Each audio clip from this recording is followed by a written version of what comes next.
আমাকে যখন জিজ্ঞাসা করে যে আপনি কার দীক্ষিত, আমি বলি শ্রী শ্রী ঠাকুর অনুকূল। আর সে আবার বলে আমি অমুক ঠাকুর বা আমি অমুকের। তারপরেই একটি কথা অবধারিত ভাবে বলে কি জানেন, সবই তো এক, সবই তো এক। এখন কি বোঝাবেন? এই যে বলছেন আপনি যদি কুলগুরু, সিদ্ধ গুরু, সাধক গুরু এবং সদ্গুরু এর মধ্যে তফাৎটা বুঝতে হবে।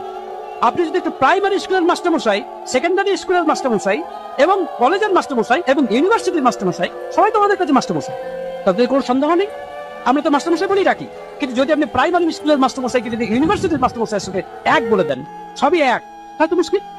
তার মানে আপনি সত্যকে অস্বীকার করছেন। সুতরাং মনে রাখবেন, সদনাম তিনিই দিতে পারেন যিনি সদ্গুরু। আর এটা একেবারে সত্য, 100% ট্রুথ, যে একমাত্র পুরুষোত্তম ছাড়া আর কেউ সদ্গুরু হতে পারে, আর কারো সদ্গুরু হওয়ার ক্ষমতা নেই। কেন? কারণ তিনি হচ্ছেন 100% পারফেক্ট, তার কোনো ভুল হয় না।